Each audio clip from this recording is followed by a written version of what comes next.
ഞങ്ങളുടെ വീടിനടുത്ത് main road, നമ്മുടെ വീടിൻ്റെ ഫ്രണ്ടിലൂടെ മെയിൻ റോഡാണ്. ആ റോഡ് ഫുള്ളും മൂടിയ രീതിയിൽ നമ്മുടെ വീടിന് തൊട്ട് താഴെ മണ്ണിടിച്ചിലുണ്ടായിട്ടുണ്ട്. ഒരുപാട് മണ്ണും കല്ലും എല്ലാം റോഡിലോട്ട് വന്ന് കിടക്കുകയാണ്. അത് ഇന്നോ നാളെയും കൊണ്ടൊക്കെ മാറ്റിയാൽ മാറുമോ എന്നറിയത്തില്ല. അപ്പം ഇന്ന് എന്നാണുള്ളത് മാറ്റത്തില്ല. കാരണം ഒന്ന് നടന്നു പോകാൻ പറ്റാത്ത രീതിയിൽ തന്നെ റോഡ് ഫുള്ളും മണ്ണും കല്ലുമാണ്. അതുപോലെ ഇപ്പോഴും വെള്ളമൊക്കെ മണ്ണിടിഞ്ഞ ഭാഗത്തുനിന്ന് ഒരുപാട് വരുന്നുണ്ട്. ഇനിയും മണ്ണിടിച്ചിലുണ്ടാകുമോ എന്നറിയത്തില്ല. അതുപോലെ തന്നെ മണ്ണിടിച്ചിലിൻ്റെ കാര്യം അറിഞ്ഞിട്ട് പോലീസ് സ്റ്റേഷനിൽ നിന്ന് ആളുകൾ നോക്കാനായിട്ട് വന്നിട്ടുണ്ടായിരുന്നു.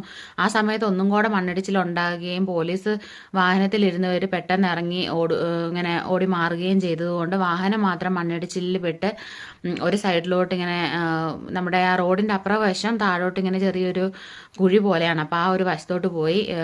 ഭാഗ്യത്തിന് വണ്ടി അങ്ങോട്ട് താഴോട്ട് പോയില്ല. അങ്ങനെയൊക്കെ ഈ ഒരു വീഡിയോയിൽ നമുക്ക് അത് നോക്കിയാൽ കാണാനായിട്ട് പറ്റും.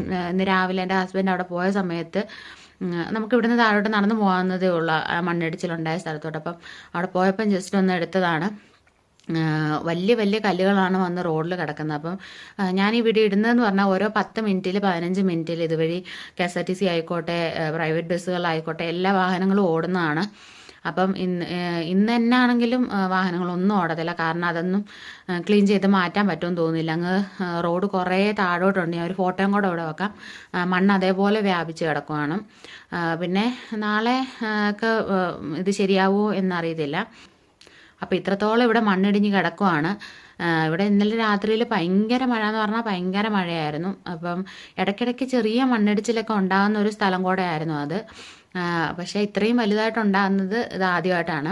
അപ്പം ആർക്കും തന്നെ ഒന്നും പറ്റിയിട്ടില്ല. കാരണം അവിടെ ഒരുപാട് ആൾക്കാർ താമസിക്കുന്ന ഒരു ഏരിയ അല്ല. കാരണം ഈ മണ്ണിടിച്ചിലുണ്ടായതിൻ്റെ അപ്പുറം ഇപ്പുറേ സൈഡിലെല്ലാം വീടുകളുണ്ടെങ്കിലും മണ്ണിടിച്ചിലുണ്ടായതിൻ്റെ നേരെ താഴെ ഭാഗത്തോട്ട് വീടുകളില്ല, അങ്ങ് താഴോട്ടാണ്. അപ്പോൾ ഒരുപാട് അങ്ങ് താഴോട്ട് പോയിട്ടില്ല. റോഡിലൂടെ തന്നെ മണ്ണിടിച്ചിൽ ഒരുപാട് അങ്ങ് നികന്നു. അതുകൊണ്ട് തന്നെ താഴെ ഭാഗത്തോട്ട് ഒത്തിരി അങ്ങോട്ട് പോകാത്തത് കൊണ്ട് അപകടങ്ങളൊന്നും ഉണ്ടായിട്ടില്ല. ആർക്കും ഒരു പരിക്കും കാര്യങ്ങളും ഒന്നും ഉണ്ടായിട്ടില്ലെങ്കിലും സാധാരണഗതിയിൽ ഉണ്ടാകുന്ന ചെറിയ ചെറിയ മണ്ണിടിച്ചിലിനെ അപേക്ഷിച്ചിട്ട് ഇത് കുറച്ച് കൂടുതലായിട്ടാണ് അവിടെ ഇടിഞ്ഞ് വീണിട്ടുള്ളത്. അപ്പോൾ ഈ വഴിക്ക്, അതായത് അപ്പോൾ ഉപ്പുതറ വളവോട് പോകുന്ന ആ റൂട്ടിൽ വാഹനങ്ങളൊന്നും പോകത്തില്ല. മത്തായിപ്പാറ എന്ന് പറയുന്ന ഈ ഒരു സ്ഥലത്താണ് മണ്ണിടിച്ചിലുണ്ടായിട്ടുള്ളത്. പിന്നെ ഇവിടെ ഉപ്പുതറയിലോട്ട് പോകാനായിട്ട് 9 ഏക്കർ എന്ന് പറയുന്ന ഒരു സ്ഥലത്തോട്ട് ചെറിയൊരു വഴിയുണ്ട്. അതുവഴി ബസ്സുകളൊക്കെ പോകും തോന്നുന്നില്ല. കാരണം ഒരു വണ്ടി പോയി കഴിഞ്ഞിട്ട് വേറൊരു വണ്ടി വരുമ്പോൾ സൈഡ് കൊടുക്കുക എന്നൊക്കെ പറയുന്നത് ആ വഴി പോകുമ്പം ഭയങ്കര പാടാണ്. എന്തായാലും രാത്രി കാലങ്ങളിൽ എപ്പോഴും വാഹനം പോകുന്ന വഴിയാണ്.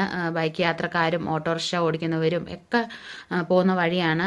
അത്രയും വലിയ കല്ലുകളൊക്കെ വന്ന് റോഡിലോട്ട് പതിച്ചിട്ടും ആർക്കും ഒരു അപകടങ്ങൾ ഒന്നും വരാതെ അല്ല. ആ ഒരു സമയത്ത് അതുവഴി ആരും പാസ് ചെയ്ത് പോകാത്തത് വലിയൊരു ഭാഗ്യം തന്നെയാണ്. കാരണം അല്ലെങ്കിൽ ആരെങ്കിലും മണ്ണിനിടയ്ക്കൊക്കെ ആയി പോയേനെ.